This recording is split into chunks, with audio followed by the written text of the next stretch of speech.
नमस्कार मित्रों, आज मैं दिनेश कुमार शर्मा आप सभी दर्शकों का अपने इस YouTube चैनल पर स्वागत करता हूं और आज के मेरे इस वीडियो का विषय है कवि सियाराम शरण गुप्त जी द्वारा रचित पाठ एक फूल की चाह का प्रसंग सहित सरलार्थ भाग 3। अगर आप इस पाठ को अच्छी तरह से समझना चाहते हैं तो इस वीडियो को अंत तक जरूर देखिए। इस पाठ के सरलार्थ का पहला भाग देखने के लिए स्क्रीन पर दिखाई दे रहे आई बटन पर क्लिक कीजिए। अगर आप पहली बार मेरे चैनल पर आए हैं तो मेरे चैनल को अभी सब्सक्राइब कर बेल आइकन को दबाएं। तो आइए पाठ का शुभारंभ करते हैं। अगला पद्यांश है, सिंहपोर तक भी आंगन से नहीं पहुँचने मैं पाया, सहसा यह सुन पड़ा कि कैसे यह अछूत भीतर आया। पकड़ो देखो भाग न जावे, बना धूर्त यह है कैसा, साफ स्वच्छ परिधान किए हैं भले मानुषों के जैसा। सरलार्थ। कवि इन पंक्तियों के माध्यम से यह बताना चाहते हैं कि निम्न जाति वालों को मंदिर में जाना प्रतिबंधित है। वह कहता है कि अभी सुखिया का पिता प्रसाद लेकर मंदिर के द्वार तक भी नहीं पहुंच पाया था कि अचानक किसी ने पीछे से आवाज लगाई, अरे यह अछूत मंदिर के भीतर कैसे आ गया, इसे पकड़ो, कहीं यह धूर्त भाग न जाए। किसी ने कहा कि इस चालाक नीच को तो देखो, कैसे साफ कपड़े पहने हैं ताकि कोई इसे पहचान न सके। पकड़ो इस धूर्त को, कहीं भाग न जाए। कवि यहाँ यह दर्शाना चाहता है कि निम्न जाति वालों का मंदिर में जाना अच्छा नहीं माना जाता था। अगला पद्यांश है, पापी ने मंदिर में घुसकर किया अनर्थ बड़ा भारी, कलुषित कर दी है मंदिर की चिरकालिक शुचिता सारी। क्या मेरा कलुष बड़ा है देवी की गरिमा से भी, किस बात में हूँ मैं आगे माता की महिमा के भी। सरलार्थ। इन पंक्तियों के माध्यम से कवि कह रहे हैं कि सुखिया के पिता जैसे निम्न श्रेणी के लोगों का मंदिर में प्रवेश करने की मनाही थी, अर्थात उन्हें मंदिर में आने की अनुमति नहीं थी। मंदिर में आए हुए सभी भक्त सुखिया के पिता को पापी कह रहे थे। वे कह रहे थे कि सुखिया के पिता ने मंदिर में घुसकर बड़ा भारी अनर्थ कर दिया है और इसके यहाँ आने से मंदिर की चिरकालीन पवित्रता नष्ट हो गई है, अर्थात लंबे समय से बनी मंदिर की पवित्रता को अशुद्ध कर दिया है। तब सुखिया का पिता यह सोचने पर विवश हो जाता है और उन भक्तों से कहता है कि यह आप क्या कह रहे हो, मेरे यहाँ आने से देवी का मंदिर अपवित्र हो गया। क्या मेरा अछूतपन देवी माँ की गरिमा से भी बड़ा है?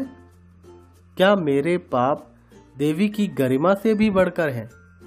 क्या मेरी महिमा इतनी बलशाली है कि मेरे इस अछूतपन से देवी माँ की महिमा धूमिल हो गई?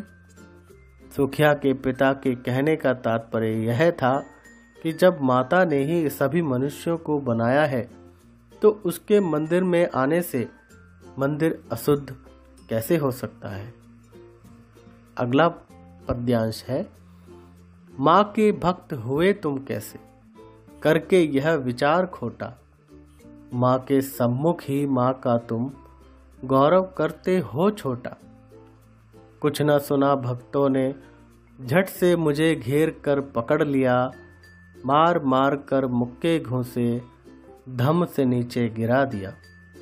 सरलार्थ। इन पंक्तियों के माध्यम से कवि लोगों की ओछी सोच का उजागर करते हुए कहते हैं कि सुखिया के पिता ने भक्तों से कहा कि उसके मंदिर में आने से मंदिर अशुद्ध हो गया है। इस तरह का घटिया विचार यदि तुम सबके मन में है तो ऐसी तुच्छ विचारधारा के व्यक्ति अपने आप को देवी का भक्त कैसे कह सकते हैं? यदि वे लोग उसकी अशुद्धता को माता की महिमा से भी ऊंचा मानते हैं तो वे माता के सामने माता को नीचा दिखा रहे हैं। अरे माँ के सामने तो छूत अछूत सभी एक समान है, लेकिन उसकी बातों का किसी पर कोई असर नहीं हुआ। लोगों ने उसे घेर लिया और उस पर घूंसों और लातों की बरसात करके उसे नीचे गिरा दिया। अगला पद्यांश है, मेरे हाथों से प्रसाद भी बिखर गया हा सबका सब, हाय अभागी बेटी तुझ तक कैसे पहुंच सके यह अब। न्यायालय ले गए मुझे वे 7 दिवस का दंड विधान, मुझको हुआ था मुझसे देवी का महान अपमान। सरलाल। इन पंक्तियों के माध्यम से कवि कह रहे हैं कि जब भीड़ ने सुखिया के पिता को मार मार कर जमीन पर फेंक दिया तब उनके हाथों से सारा प्रसाद बिखर गया, जिसमें देवी माँ के चरणों में चढ़ा हुआ फूल भी था। सुखिया के पिता मार खाते हुए, दर्द सहते हुए भी सिर्फ यही सोच रहे थे कि अब ये देवी माँ के प्रसाद का फूल उसकी अभागी बेटी सुखिया तक कैसे पहुँचेगा। भीड़ उसे पकड़कर न्यायालय ले गई, जहाँ पर उसे देवी माँ के अपमान जैसे भीषण अपराध के लिए 7 दिन कारावास का दंड दिया गया। इस पाठ के सरलार्थ का दूसरा भाग देखने के लिए स्क्रीन पर दिखाई दे रहे आई बटन पर क्लिक कीजिए। अगला पद्यांश है, मैंने स्वीकृत किया दंड वह, शीश झुकाकर चुप ही रह, क्या असीम अभियोग दोष का, क्या उत्तर देता क्या कह। 7 रोज ही रहा जेल में, या कि वहाँ सदियाँ बीती, अब विश्रांत वर्षा के भी आंखें तनिक नहीं रीती। सरलाल। इन पंक्तियों के माध्यम से कवि कह रहे हैं कि सुखिया के पिता ने सिर झुकाकर चुपचाप उस दंड को स्वीकार कर लिया। उसके पास अपनी सफाई में कहने को कुछ नहीं था, इसलिए वह नहीं जानता था कि उसे क्या कहना चाहिए। जेल के वे 7 दिन सुखिया के पिता को ऐसे लगे थे जैसे कई सदियां बीत गई हों। पुत्री के वियोग में सदैव बहते आंसू भी रुक नहीं पा रहे थे। वह हर पल अपनी प्यारी पुत्री को याद करके रोता रहता था। अगला पद्यांश है, दंड भोग कर जब मैं छूटा, पैर न उठते थे घर को, पीछे ठेल रहा था कोई, भय जर्जर तनु पंजर को, पहले किसी लेने मुझको, नहीं दौड़ कर आई वह, उलझी हुई खेल में ही हा, अब के दिन दिखाई वह। सरलार। इन पंक्तियों के माध्यम से कवि भावात्मक चित्रण करते हुए कह रहे हैं कि जब सुखिया के पिता जेल से बाहर आए तो भय के कारण उनके पैर घर की ओर नहीं जा रहे थे। बार बार उसके मन में आ रहा था बेटी जीवित होगी या नहीं। वह घर जाकर उसको क्या मुंह दिखाएगा। उसे ऐसा लग रहा था जैसे डर से भरे हुए उसके शरीर को कोई धकेल कर उसके घर की ओर ले जा रहा था। जब वह घर पहुंचा तो हमेशा की तरह उसकी बेटी दौड़कर उससे मिलने नहीं आई, न ही वह उसे कहीं खेल में उलझी हुई दिखाई दी। अगला पद्यांश है, उसे देखने मरघट को ही गया दौड़ता हुआ वहाँ, मेरे परिचित बंधु प्रथम ही फूंक चुके थे उसे जहाँ। बुझी पड़ी थी चिता वहाँ पर, छाती धधक उठी मेरी, हाय फूल सी कोमल बच्ची हुई राख की थी ढेरी। सरलाल। इन पंक्तियों के माध्यम से कवि कह रहे हैं कि जब सुखिया के पिता को घर पहुंचने पर जब सुखिया कहीं नहीं मिली, तब उसे सुखिया की मौत का पता चला तो वह शमशान पहुंचता है ताकि उसे अंतिम बार बेटी के दर्शन हो जाएं। उसके नसीब में यह सब कुछ नहीं था, क्योंकि उसके परिचित बंधु आदि संबंधी पहले ही उसकी पुत्री का अंतिम संस्कार कर चुके होते हैं। अब तो उसकी चिता भी बुझ चुकी थी।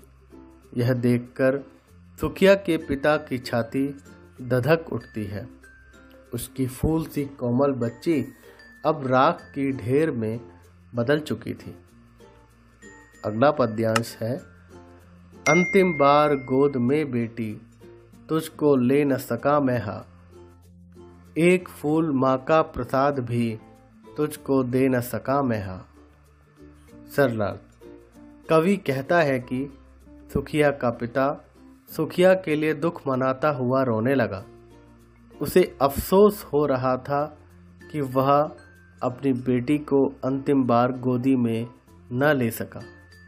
उसे इस बात का भी बहुत दुख हो रहा था कि वह कितना अभागा है कि अपनी बेटी की अंतिम इच्छा के रूप में माँ के प्रसाद का एक फूल भी उसे लाकर नहीं दे पाया। यह सब उसे एक अभागा पिता होने का अपराध बोध करा रही थी। अछूत होने के कारण वह स्वयं को सचमुच भाग्यहीन महसूस कर रहा था। अगर वीडियो से लाभ हुआ हो तो इस वीडियो को अभी लाइक कीजिए और अपने दोस्तों तक इस जानकारी को शेयर कीजिए। और आपको मेरा ये प्रयास कैसा लगा मुझे कमेंट बॉक्स में लिखकर अवश्य बताएं। और हिंदी भाषा से संबंधित नवीनतम जानकारी, क्विज, पाठों के एनिमेटेड वीडियो, कविताओं के सरलार्थ और पाठ के प्रश्नोत्तर की जानकारी प्राप्त करने के लिए मेरे चैनल को सब्सक्राइब करें। एक नई वीडियो में आपसे फिर मुलाकात होगी।